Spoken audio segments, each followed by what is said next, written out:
everybody, welcome to my channel Clat Studies, and today we are going to start with Indo-Pacific and hope so preparation is going well. 2022 का दिसंबर की exam date आ चुकी है, so please boost up your preparations and I hope कि तुम लोगों ने strategy भी बना रखी होगी जो इस साल दे रहे हैं.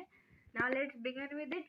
First of all let me tell you that कि मैंने कॉन्टिनेंट और ओशियंस वाली वीडियो बनाई है, पहले उसको जाके देखो, मैं लिंक डिस्क्रिप्शन में दे रही हूँ. Then only this will be a benefit for you. I am just requesting that you should look that. Therefore, it will be like help. It would be ज़्यादा अच्छे से तुम्हें समझ आएगी. Okay fine. So now let's start with Indo Pacific. अभी Indo Pacific हमको क्यों पढ़ना है? फर्स्ट ऑफ ऑल ये न्यूज़ में आता रहता है इंडो पैसिफिक, और करंट अफेयर का एक इम्पॉर्टेंट पार्ट है, एज वेल एज ये स्टेटिक पोर्शन भी कवर करता है. फाइन. तो देखो, इंडो पैसिफिक में बहुत ज़्यादा डीप में नहीं पढ़ाना है कि स्ट्रेट्स भी पढ़ा रही हूँ मैं, तो मैं आइलैंड भी पढ़ा रही हूँ. जितना रिक्वायर्ड है उतना ही पढ़ेंगे, प्लस उसमें जो जो इम्पोर्टेंट चीज़ें आ रही है उसको हम डिटेल में करेंगे. किसको डिटेल में करेंगे? जो इंडो पैसिफिक के अंदर सब पार्ट्स है. ओके. तो मैंने ये जो जितना भी कन्फाइंड मैंने मटेरियल करा है, ये सारे एग्जाम पर्सपेक्टिव के लिए इम्पॉर्टेंट है. सारा मैंने सिर्फ लॉ एंट्रेंस या क्लैट के लिए ही शेड्यूल करा है. Okay fine, let's start with it. सबसे पहले आ जाते हैं इंडो पैसिफिक. क्या है Indo Pacific? Is Indo Pacific region नहीं है, is a biogeographic region of earth sea. अब यहाँ पर पता है, मैंने बहुत सारा देखा है कि टीचर्स जो रहते हैं ना, वो बता के निकल लेते हैं कि जियोग्राफिक रीजन ऑफ अर्थ सी. वो बताते नहीं कि जियोग्राफिक मतलब होता है क्या है. तो पहले हम सारे टर्म्स को भी पढ़ेंगे, टर्म्स भी जानेंगे, सो दैट कि हमको कंफ्यूजन नहीं होना चाहिए वेन एवर इन एग्जाम. हो सकता है इंडो पैसिफिक के ऊपर पूरे के पूरा पैसा जाता है आप लोगों को. Okay, it could be in English में भी आ सकता है, जनरल नॉलेज में तो आना ही है अगर आएगा तो उस हिसाब से हम सारे टर्म्स को भी स्प्लिट करके पढ़ते हुए चलेंगे. Okay, so now let's start with it. सबसे पहले पढ़ेंगे जियोग्राफी. जियोग्राफी क्या होता है? It is a field of science devoted to study of physical feature of earth. देखो, 10th तक तो जियोग्राफी सबने पढ़ी है. जहाँ तक तुमको याद होगा, जियोग्राफी में हम लोग पढ़ते क्या है? We read about mountains, rivers, plateaus and forest. ये सारी चीजें अर्थ के फीचर्स के बारे में पढ़ते हैं. ओके, फिजिकल फीचर के बारे में पढ़ते हैं अर्थ के. तो जियोग्राफी उसी चीज की स्टडी को कहते हैं. फाइन. अब देखो वर्ड बायो. अभी जो बायो मतलब होता है ना, बायो हमेशा लिविंग थिंग के साथ कनेक्टेड रहता है. जो भी चीज लिविंग है उसके साथ बायो कनेक्टेड रहेगा. Biology, biography, biosphere. फाइन. अब ये वर्ड क्या है? बायोजियोग्राफी. बायोजियोग्राफी और ये ग्राफिक, ये कुछ भी सेम होता है. एग्जेक्टिव्स वाली बात आती है, nothing of so concern about it. तो बायोजियोग्राफी क्या होता है? Now let's start with it. Study of distribution of species and ecosystem in geographic space through geographical time. Definition से पढ़ के लग रहा होगा कि ये क्या है. Let me explain in Hindi. Bio मतलब लिविंग और जियोग्राफी मतलब हमने पढ़ा है. तो इसका मतलब ये हो गया क्या कि पहाड़ हंस दिए या फिर पहाड़ चलने लगे कि नदियाँ स्विम कर रही. नो, इसका मतलब ये होता है कि जो पहाड़ है, जो फॉरेस्ट है, जो नदियाँ हैं, जो ओशियंस है, वहाँ पे पर्टिकुलर स्पीशीज पाई जाती होगी, पर्टिकुलर प्लांट्स पाए जाते होंगे. Flora and fauna, you guys know. तो जो पर्टिकुलर स्पीशीज, पर्टिकुलर प्लांट पाया जाता है उस जगह पर, उस चीज की स्टडी को बायोग्राफी कहते हैं. फाइन. फॉर एग्जाम्पल कि ट्रॉपिकल एरियाज में मैंग्रोव्स और कोरल्स भर भर के मिलते हैं. ये पढ़ाऊंगी मैं आगे मैंग्रोव्स और कोरल्स क्या रहता है. लेकिन ये हमको स्पेसिफिक जगह पता चली है कि यहाँ पर भर भर के मैंग्रोव्स और कोरल्स मिलते हैं. हर जगह की एक स्पेशलिटी है. ये प्लांट वहीं मिलेगा, वो पौधा वहीं मिलेगा, ये एनिमल नहीं मिलेगा, पोलर बियर आर्कटिक रीजन में मिलेंगे. फाइन. तो इसलिए इस चीज को बोलते हैं बायोजियोग्राफी. सॉरी, हाँ, geography. Study of distribution of species मतलब एनिमल्स या फिर प्लांट्स की कुछ प्रजातियां. And ecosystem. इकोसिस्टम मतलब तुम लोगों को पता होगा. इकोसिस्टम की मैं डेफिनेशन फिर भी बोल देती हूँ. when plants, animals, organisms and weather live together to form a bubble of life. Fine. One word substitution में इकोसिस्टम भी आ सकता है, ये चीजें भी आ सकती है, इसलिए मैंने बताया है. इन जियोग्राफिक स्पेस मतलब वही जियोग्राफिक स्पेस मतलब कोई पर्टिकुलर माउंटेन, कोई पर्टिकुलर फॉरेस्ट, कोई पर्टिकुलर ओशियन. इन जियोलॉजिकल टाइम ये नथिंग. ये सिर्फ एक बेसिक डेफिनेशन है जिससे बच्चे घबरा जाते हैं कि जियोलॉजिकल टाइम क्या होता है. It is usually a time. ठीक है, तो ये हमने पढ़ लिया. तो उस हिसाब से वापस इधर आ जाते हैं. ये क्या है? बायोग्राफिक रीजन ऑफ अर्थ सी. तो अर्थ के सी में एक रीजन है, कौन सा रीजन है? Indo Pacific reason. अर्थ समुद्र बहुत सारा, उसमें एक पर्टिकुलर रीजन है इंडो पैसिफिक रीजन। वहाँ पर भर भर के पर्टिकुलर स्पीशीज है, पर्टिकुलर इकोसिस्टम में particular species, particular animal, plants है, वो सब कुछ पाया जाता है। ये इंडो पैसिफिक रीजन के बारे में इतना डिफाइन करा है। इतनी सी लाइन इतनी लेंथी होगी भाई, आई एम श्योर कि तुम लोगों को अब वो कंफ्यूजन नहीं होगा कि बायो जियोग्राफिक क्या है, ये क्या है, वो क्या है। हमने 3-4 टर्म्स भी कर लिए इसके साथ साथ, ठीक है। अब इंडो पैसिफिक रीजन किस में, इंडो पैसिफिक रीजन में क्या क्या आ जाता है हम लोग ये पढ़ेंगे।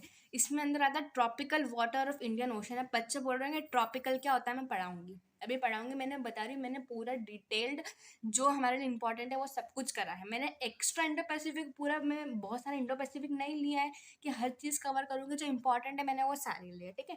Tropical water of Indian ocean, western and central Pacific ocean and sea connecting general areas of Indonesia. Indonesia तुम लोगों को पता है कहाँ आता है?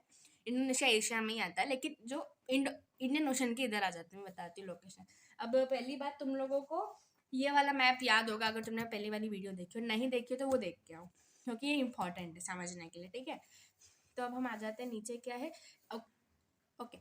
It is located, Indo Pacific region कहाँ पर लोकेटेड है? Through Madagascar to Japan. Okay, ये वाली लाइन से मुझे ओके तो क्या कहते, देयर वाज अ कंफ्यूजन कि I was having communication with one of aspirant.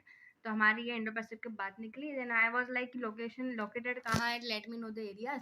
Then he said that कि Madagascar to Japan. Then I ask कि बताओ मेडागास्कर क्या होता है। देन ही सेड दैट कि एक लैटिट्यूड या लॉन्गिट्यूड है।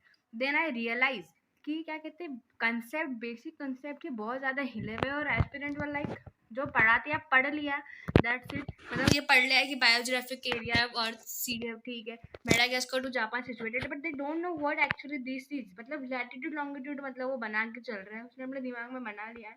Then he was not even bothering about it कि मैं एक बार गूगल कर लूँ या फिर मैं किसी से पूछ लूँ। देन आई वाज लाइक कि ये इंसर्ट करना पड़ेगा मुझे अपने अपने इस वीडियो के अंदर कि एक्चुअल मेडागास्कर क्या होता है।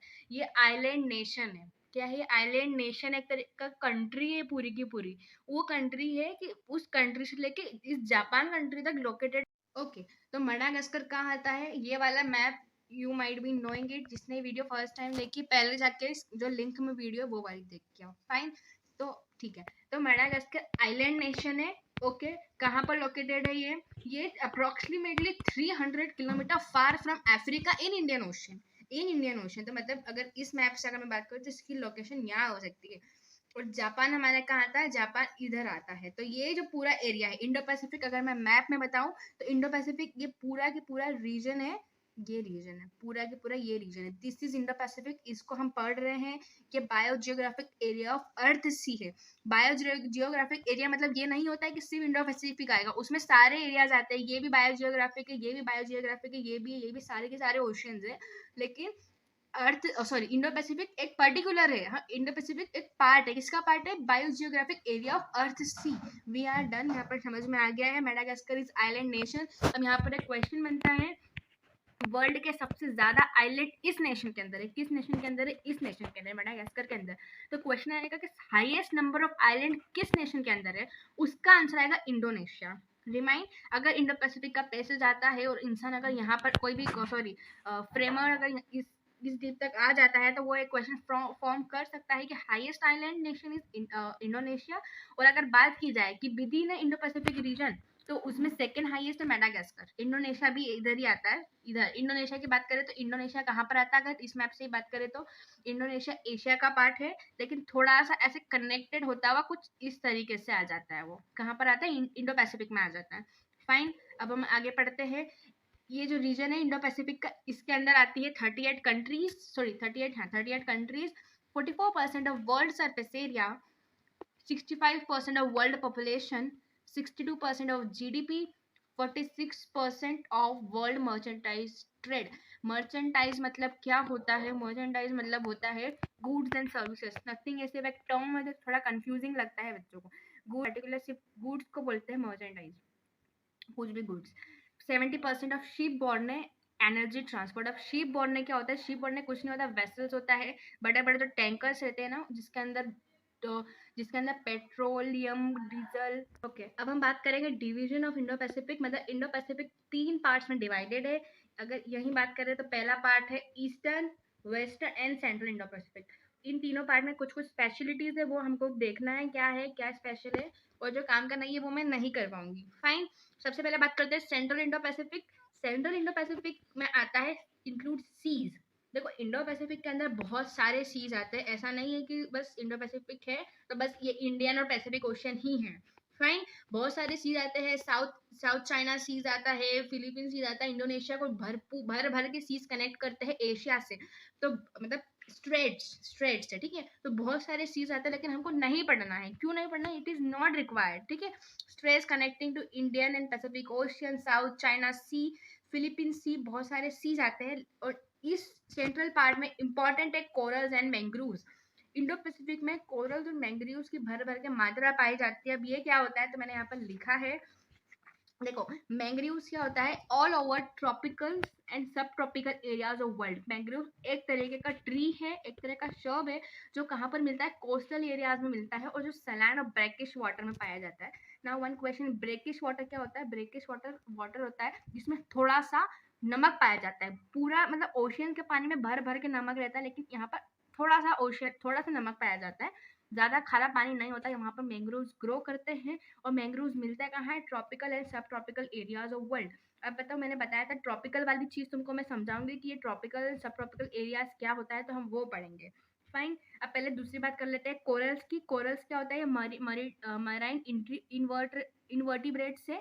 दीज आर एनिमीलिया के किंगडम में ये आते हैं, और ये क्लास ऑफ एंथोजोआ होते हैं। देखो, ये दोनों ना पौधे होते हैं। अगर मैं नॉर्मल लैंग्वेज में बोलूँ, पौधे होते हैं, कुछ ज्यादा पढ़ना नहीं है। इतना जान के रखो, ये पानी में उगते हैं, ये ब्रैकिश वाटर में होते हैं, ये मराइन है, मतलब इस पानी के अंदर मिलते हैं, समुद्री है ये। और ये कहाँ पर मिलती है? हमको कोस्टल एरिया में, मतलब समुद्री तट पे मैंग्रोव्स मिल जाते हैं। इनकी लोकेशन देखना है, ट्रॉपिकल एंड सब ट्रॉपिकल, और इसकी भी सेम ही है। इसलिए ट्रॉपिकल और सब ट्रॉपिकल समझाने के लिए मैंने तुम्हारे लिए अच्छा खासा है ना ये बना के रखा है, पूरा के पूरा स्ट्रक्चर। अब देखो, इक्वेटर तुम लोगों को पता होगा इक्वेटर क्या होता है। इक्वेटर जो अर्थ को 2 पार्ट में डिवाइड करके रखता है। फाइन। इक्वेटर के ऊपर आता है ट्रॉपिक ऑफ कैंसर, यही हमको इंपॉर्टेंट पढ़ना है अगर मैं मैंग्रोव्स और कोरल्स की बात करूँ तो। इक्वेटर के नीचे आता है ट्रॉपिक ऑफ कैप्रिकॉर्न, ये आर्कटिक सर्कल ये वाला, और ये है अंटार्कटिक सर्कल। हमारा इंपॉर्टेंट है ये चीज। अब देखो, ये एरियाज है जो ट्रॉपिक ऑफ कैंसर और ट्रॉपिक ऑफ कैप्रिकॉर्न के बीच में आता है, ये एरिया कहलाता है ट्रॉपिकल रीजन। और इसी रीजन के अंदर जितने भी नेशंस आते हैं, जितनी भी कंट्रियाज आती है, जितने भी ओशंस आते हैं, वहां पर तुमको मैंग्रोव्स और कोरल्स मिल जाएंगे। तुमको मैंने प्रैक्टिकल वे में बताया है, रटवाया नहीं है। फाइन। जैसे हमारा नॉर्दर्न इंडिया आ जाएगा यहाँ पर, ऑस्ट्रेलिया का नॉर्थ पार्ट आ जाता है, बहुत सारे पार्ट्स आ जाते हैं, उतना डीप में नहीं जाना है। बाकी मैंने तुमको प्रैक्टिकल वे में बताया है। और ये ट्रॉपिकल रीजन हो गया पूरा। अब सब ट्रॉपिकल रीजन पता है कौन सा होता है? ये जो हाईलाइटेड है ना, ये सब ट्रॉपिकल रीजन है। ये सब ट्रॉपिकल रीजन है। तो बस यहीं पर तुमको मैंग्रोव और कोरल्स पाए जाते हैं, ये तुम याद कर सकते हो। Equator, tropic of cancer, tropic of Capricorn, Antarctic और आर्कटिक, मैंने तुम्हें बता दिया है। ये इंडो पैसिफिक में हमारे बहुत सारी चीजें कवर हो रही है, तो तुम याद करते जाओ। I should say that you have to maintain a one register. Register maintain करके रखो, जो मैं पढ़ाती हूँ एटलीस्ट उस चीज को तुम अलग से लिखते जाओ। अगर if you are following me then it would be helpful for you in large terms. Fine. अब पता है एक और इसी, अब ये मैंने डायग्राम यहाँ पर निकाला ही है, तो हम एक और बात कर लेते हैं कि इक्वेटर, तुमको पता है इक्वेटर पे सन से ज्यादा डायरेक्ट सनलाइट आती है। मतलब जो भी इक्वेटर पे कंट्री सिचुएटेड है, वहां पर डायरेक्ट सनलाइट आती है, और डायरेक्ट सनलाइट वहां पर आती है, इसका मतलब ये होता है कि वहां पर भर भर के सनलाइट है, तो भर भर के वेपर इवापोरेशन होता है, और भर भर के बारिश आती है। बहुत ज्यादा बारिश इक्वेटर के ऊपर आती है। देयरफॉर तुमको पता होना चाहिए कि जो अमेजन फॉरेस्ट है वो भी इक्वेटर पे ही लाया करता है, world largest rain forest. Fine. तो हमने डायग्राम के थ्रू भी समझ लिया है कि कोरल्स मैंग्रोव्स कहाँ पाए जाते हैं। इसमें याद करने लायक क्या है कि कोरल्स है एंथोजोआ, जाइलम और सिंडिया में आता है, मराइन इन्वर्टिब्रेट से, और मैंग्रोव में तो सिर्फ ये ट्री और शर्ब्स है बस। बाकी मैं इन दोनों के पिक्चर लास्ट में पेस्ट कर रही हूँ, तुमको देखते भी समझ में आ जाएगा। ठीक है, अब हम कहाँ पर आ गए हैं, ये हमने क्या पढ़ा, सेंट्रल इंडो पैसिफिक में ये चीजें पाई जाती है। फाइन, ये सेंट्रल इंडो पैसिफिक में तुमको कोरल्स और मैंग्रोव्स मिल जाएंगे। ईस्टर्न इंडो पैसिफिक मतलब ये वाला एरिया आ गया, ईस्ट वाला, यहाँ पर बहुत सारे सिर्फ सीज और सीज तुमको पढ़ना नहीं है, इंपॉर्टेंट नहीं है इंडो पैसिफिक के पर्पज से, ठीक है, ज्यादा डीप में नहीं जाना है। वेस्टर्न में भर भर की चीजें वो हमको जरूर पढ़ना है। सबसे पहले आता है वेस्टर्न इंडो पैसिफिक में रेड सी आता है। रेड सी इंपॉर्टेंट इसलिए मैं तुमको बताऊंगी। देखो रेड सी कहाँ पर आता है, एशिया और अफ्रीका के बीच में, यहाँ पर रेड सी लाई करता है। कहाँ पर, यहाँ पर रेड सी आता है। पर्शियन ऑफ गल्फ कहाँ पर आता है, ये इधर आता है, रेड इधर, कहाँ पर, इधर। आई होप तुमको दिख रहा होगा, मैं अभी तुम्हें सिर्फ इस पे बता रही हूँ क्योंकि हमने ये ऑलरेडी कवर करा है, तो इसके लिए तुमको समझने में अच्छे से रहेगा, ठीक है। और सॉरी, पर्शियन गल्फ ऑफ अडान यहाँ पर है, पर्शियन गल्फ बहुत अंदर है इसलिए इसको मैं कवर नहीं करवा रही हूँ। और मेडागास्कर तुमको मैंने बताया था यहाँ पर, ठीक है। अब हम पढ़ेंगे अच्छे से ये वाले मैप के ऊपर, इस पर अब तुमको पूरा क्लियर हो जाएगा कि मैंने क्या पढ़ाना चाह रही थी तुम लोगों को, ठीक है। ये देखो सेम, रेड सी कहाँ आ गया, एशिया और अफ्रीका के बीच में, ये रेड सी है। गल्फ ऑफ अनान यहाँ पर आ जाता है, और ये पूरा की पूरा इंडो पैसिफिक है, वो बात अलग है, मतलब इंडो, ये ऐसा, ये इंडो पैसिफिक है, थोड़ा ऑस्ट्रेलिया भी आएगा, ये हम ऐसे पढ़ रहे हैं, ठीक है। तो गल्फ ऑफ अडान यहाँ पर आ जाएगा, मेडागास्कर ये रहा।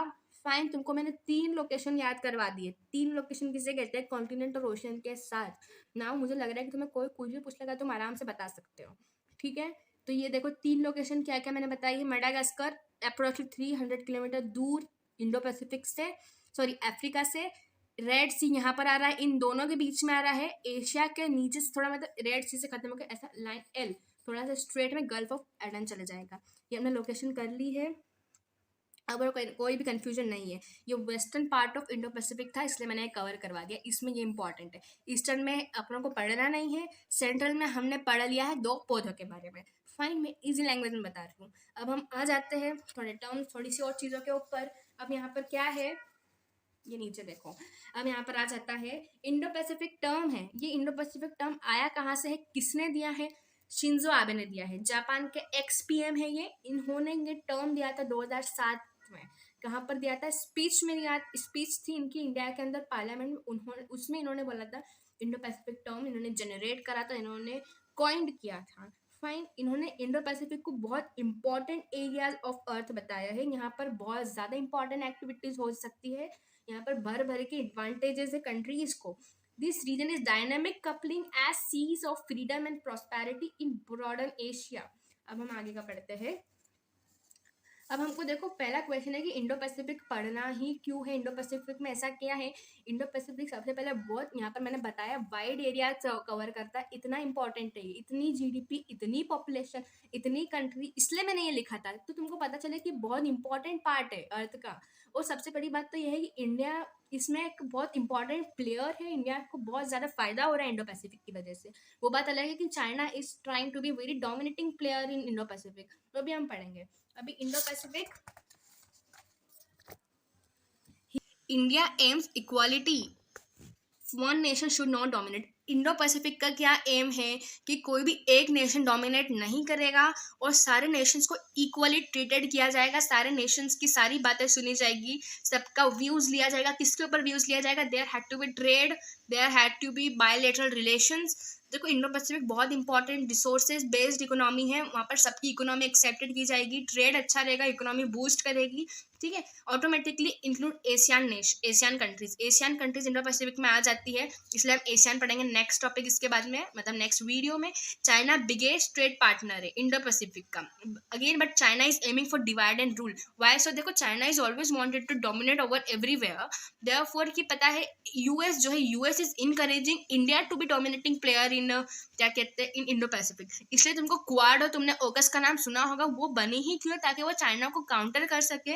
इस वजह से इंडो पैसिफिक इंपॉर्टेंट हो जाता है, क्योंकि इंडिया को इंपॉर्टेंट रोल प्ले करना पड़ रहा है इस areas. For everyone, every nation wanted to lead Indo Pacific. Indo Pacific में अगर किसी ने अगर अपनी कमांड बना ली है तो उसके लिए बेनिफिट्स ही बेनिफिट्स है, एडवांटेज ही एडवांटेज है, भर भर के ट्रेड्स होंगी, भर भर के इकोनॉमी बूस्ट होगी। I am repeating the same, इसलिए इंडो पैसिफिक इतना इंपॉर्टेंट है। और okay. Now the thing is that कि हमने इंडो पैसिफिक पढ़ लिया है, कितना पढ़ा है जितना रिक्वायर्ड है। देखो स्ट्रेट्स भी आती है, बहुत सारे सीज आते हैं, लेकिन वो हमको नहीं पढ़ना है क्योंकि वो रिक्वायर्ड नहीं है। मैंने इंडो पैसिफिक के अंदर अंदर थोड़े सब सेक्शन तुमको पढ़ाया है, जैसे मैंने मैंग्रोव्स पढ़ाया है, कोरल्स पढ़ाया है। तो देखो वो इम्पोर्टेंट मुझे लगा है, हो सकता है उस पे पैसेज आ जाए, इंग्लिश में ही पैसेज आ जाए, who one can guarantee it. जो इम्पोर्टेंट है वो मैंने पढ़ाया है, ठीक है। तो एक बार हम रिवाइज कर लेते हैं, और yes we should revise once ये वाले। अब देखो, सबसे पहले अगर देखो, मैं रिपीटिंग द सेम, तुम लोगों को ना मेंटेन करके रखना है रजिस्टर या फिर कुछ भी नोट जहाँ पर तुम लिख सको। अगर हमने मैंग्रोव्स पढ़ा है तो इसके अंदर पहली चीज आती है कि वर्ल्ड के सबसे ज्यादा मैंग्रोव्स कहाँ पर पाए जाते हैं। सबसे ज्यादा मैंग्रोव फॉरेस्ट कहाँ पर है, तो इसका आंसर आएगा इंडोनेशिया। इंडोनेशिया, तो लिख लो, इम्पॉर्टेंट है। अब दूसरा क्वेश्चन आता है कि मैंग्रोव्स इम्पॉर्टेंट क्यों है, इतना इसको क्यों पढ़ रहे हैं, इतना क्या है इसके अंदर। Mangrove is important because it helps in preventing soil erosion. लिख सकते हो तुम लोग, I am giving you notes. Soil erosion को प्रिवेंट करता है मैंग्रोव्स। उसके बाद में इकोसिस्टम को लाइफ प्रोवाइड कराता है, इकोसिस्टम को मेंटेन करके रखता है। वेयर इज अगर स्टॉर्म्स आ जाते हैं, तूफान सुनामी कुछ भी आता है, तो ये काफ़ी रोल करता है प्रिकॉशन के जिसका काम करता है मैंग्रोव फॉरेस्ट। फाइन। हाउएवर अभी रिसेंटली नासा में रिसर्चेस भी हुए हैं, बोल रहे हैं कि जो परसेंटेज ऑफ मैंग्रोव फॉरेस्ट है वो कम हो गया है। उस पर हम बाद में बात करेंगे। तो हम लोग वापस से बात कर लेते हैं, हमने इंडो पैसिफिक में क्या क्या पढ़ा है। ट्रॉपिकल वाटर की बात करें, ट्रॉपिकल वाटर मतलब कौन सा वाटर, जो भी वाटर इस एरियाज में आता है। हमने ये भी पढ़ा है equator, then we have tropic of cancer, tropic of Capricorn, Arctic and Antarctic circle. उसके बाद में क्या पढ़ा था हमने कि मेडागास्कर कहाँ पर आता है। ये लोकेशंस तुम लोग याद करो। मेडागास्कर मैंने बताया है अफ्रीका से 300 किलोमीटर दूर अप्रोक्सीमेटली, यहाँ से यहाँ तक हमारा जापान तक आता है इंडो पैसिफिक। रेड सी इंपॉर्टेंट है, गल्फ ऑफ अडान इंपॉर्टेंट है, इसलिए मैंने मार्क करा के रखा है। फाइन। देन वी हैड, मैंने तुमको क्या बताया था, सेंट्रल में हमको इन दोनों की डाइवर्सिटी मिलती है, कोरल्स और मैंग्रोव्स की, और मैंने तुमको पढ़ा भी दिया है। ये सारे सीज की हमने लोकेशन कर ली है। और Shinzo Abe was the president जिन्होंने हमको टर्म दिया था। कौन सा टर्म दिया था, इंडो पैसिफिक। ये इंपॉर्टेंट है। Indo Pacific is region about democratic open rule based economy. Freedom होना चाहिए कंट्रीज के बीच में, प्रोस्पेरिटी होना चाहिए, सारी कंट्री का इक्वली डेवलपमेंट होना चाहिए, सबको मिलजुल के रहना है। It is all about Indo Pacific. So guys this is all about this video. Lengthy हो गई है, बाकी I had tried to confine all the information in one videos. हमने सारे कंसेप्ट करे हैं, जितना रिक्वायर्ड है, मैंने कुछ भी छोड़ा नहीं है, और मैंने बेस्ट पॉसिबल वे में तुमको समझाया है, starting from the terms everything. And then also if you want something please do write in the comment section, I would be looking for it. And this is for this video. Have a nice day and just be strict to your study. Bye.